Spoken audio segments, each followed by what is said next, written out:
Hello, fellow grave crawlers, and welcome to ZTV Reviews. I am Paper Zombie, your host with you as always. And on today's episode, we're diving into episode 5 of season 1 of Chucky. So without further ado, let's talk about Little Lies.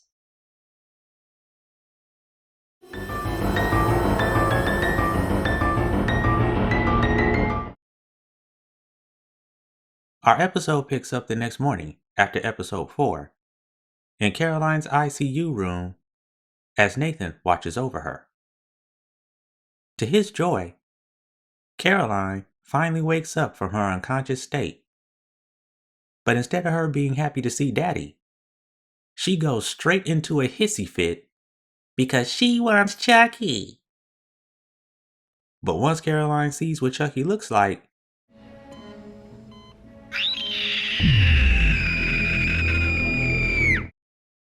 this leads to Nathan banishing Chucky from the family down the garbage chute, which ends at a bin full of biohazardous hospital waste.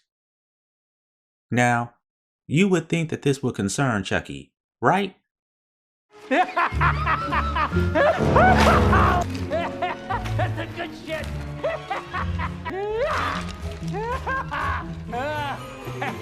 God, I love hospitals. While this fool is in the basement tripping more balls in a bowling alley, Lexy is upstairs in Caroline's room trying to get a lock on him. When she finds out from Nathan about Chucky's banishment and his casting into the trash bin of obscurity, it sends her, Jake, and Devin down to said trash bin to investigate. But old Chuckles is already long gone.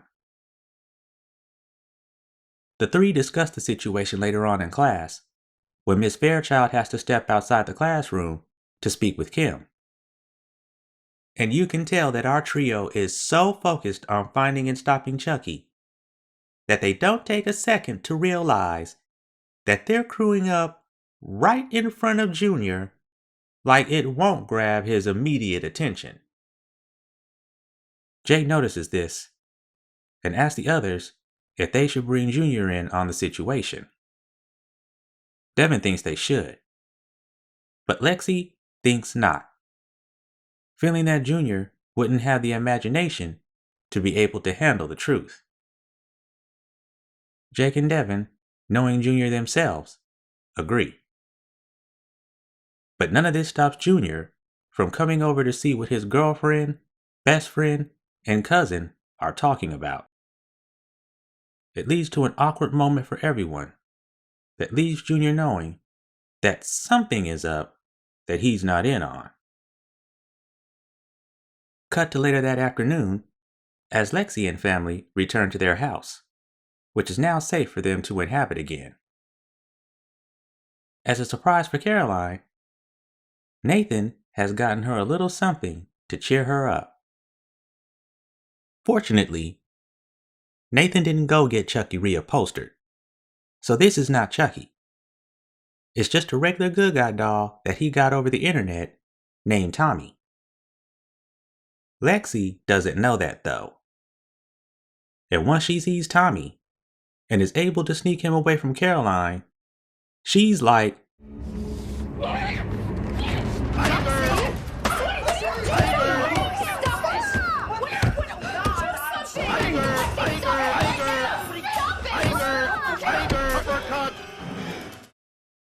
after seeing that Tommy is showing no signs of harm, Lexy snaps a picture of him and vacates the premises before her parents can even think of what to say. Cut to later that evening as Jake and family eat dinner. When a text from Lexy interrupts family conversation, it gains Junior's attention and leads to him and Jake getting into a tug-of-war fight over Jake's phone. But Logan channels his gone-to-glory big brother and brings the fight to a screeching end when he latches onto Junior's arm and orders him to drop the phone. This brings P a little order to the table, at least on Junior's part, and sends the boys in separate ways, where Jake is able to check Lexy's text and see the picture of Caroline and her new little buddy. Speaking of Caroline, we join her and Tommy back at home as she sings the Itsy Bitsy Spider to him. But unbeknownst to Caroline and Tommy, they are not alone. The banished one is watching them from outside through the window, with an evil twinkle in his good eye. And if you know Chucky, you know exactly what that twinkle is all about. If you don't, a big hint is given when Nathan comes in later to check on Caroline and finds Chucky laying dormant on the floor beside the couch she's sleeping on. Lexy catches sight of Nathan on his way out to dump Chucky and immediately texts Jake and Devin to come to her house. Then, she makes her way outside to guard the rattling trash can until Jake and Devin arrive. Once they do, everyone gets set up to tase the hell out of and trap Chucky. But when Lexy opens the trash can, Pepe Le Pew comes bounding out, spreading all kinds of skunk funk, before he runs off into the night, never to be seen again. Getting back on task, the crew grabs Chucky, stuffs him into the bag, and proceeds to kick and stomp the living daylights out of him. Once they're sure the job is done, they pour the ruined contents out of the bag to verify. Basking in their victory, Lexy goes back into the house, and Jake and Devin ride home. As Jake and Devin ride, they chat about what they'll do now that Chucky is gone. It's a conversation that eventually leads to this. Still so dark. Yep. Devin finally puts all the wondering to rest. He do like Jake. The boys go their separate ways home, and we cut to the next day, where we get the answer to another question that's been chilling in the background. What is the secret that Bree has been hiding? How about stage 4 cancer? Yeah. Not a man, not True Lies, cancer. Bree has been afraid to tell Logan and Junior the truth, but the time is coming to where hiding it will no longer be an option for her. Cut to Hotel Hackensack, where we're about to catch a curveball like none other. A poor man sits bound and gagged to a chair in one of the rooms, while two ladies make out like wildcats on the bed before him. But these two ladies aren't just any ladies. Say hello to Tiffany Valentine, played by Jennifer Tilly. And if she looks familiar, it's because you saw her picture last episode as one of the known accomplices of Charles Lee Ray. Tiffany is Chucky's just as psychotic bride, and is also the mother of their two children, Glenn and Glenda. And speaking of Chucky, say hello to him. Yep, that's Chucky, in the flesh, so to speak, but it's definitely not his flesh. The body belongs to one Nika Pierce, played by Fiona Dourif, and she was the target of Chucky's torment before his arrival in Hackensack 2 weeks prior. During their last encounter, Nika found out that Chucky had picked up a new trick. He'd learned how to put only a piece of his soul into a body in order to bring it to full life. This new technique also let Chucky take over the life of a person in the same way. After sending a small army of himself to the asylum where Nika was being held, Chucky managed to put a piece of his soul into her. Now, he can wear her body like Versace. But Nika is still in there in her body, and is actually able to take temporary control away from Chucky. though it's not quite clear under what circumstances she can do this just yet. We're not told why Tiffany and Chucky Nika are in Hackensack. We're just shown that they're present. Next, we cut to an auditorium where a town meeting is taking place. Jake, Lexy, Devin, and families are all present.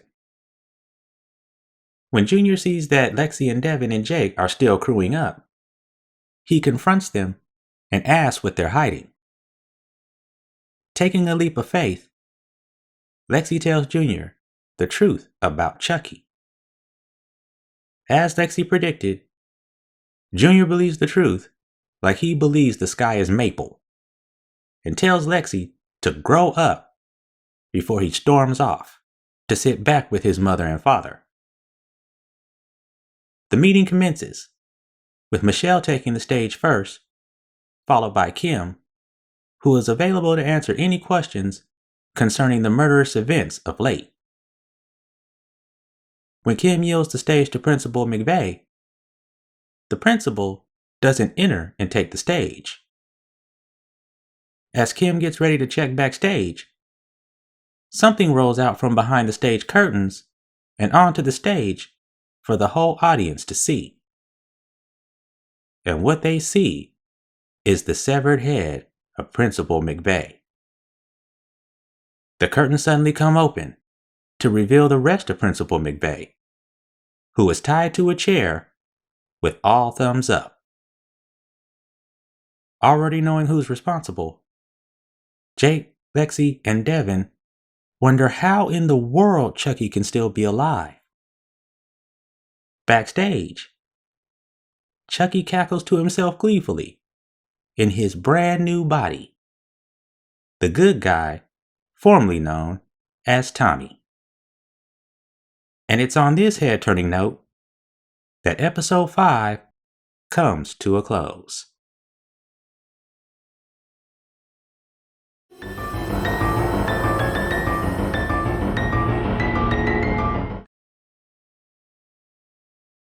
Surprise is what they should have called this episode, because there were definitely plenty of them. I did not see Tiffany and Chucky Nika coming at all, and I'm not mad that they're a part of the mix. I'm curious to know what they're up to, because I doubt that they're just passing through town. Whatever it is, though, it's probably not good news for Jake and the crew. And I hope that Nika is able to banish that shard of Chucky's soul from her body and hook up with them. Because having just one Chucky and one psycho bride running around is more than enough. Devin wasn't so much a surprise. We had the clues, but they were always right on the edge of, does Devin just feel for Jake, or does Devin feel for Jake? Now we know the truth.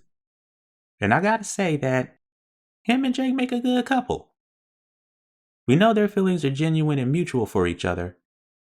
So it's not just a pity relationship or a, oh my God, we just survived a life-threatening situation, so let's hook up type of relationship. When it comes to Bree, complete blindside when it comes to that stage 4 cancer. Stage 4 cancer normally means that a person is stuck. She is going to blow Logan and Junior out of the water when she drops this news on them. Might even get to Jake too. So episode 6? Yes, I'm ready. Because with the brand new pieces on the board, things have just escalated to the next level.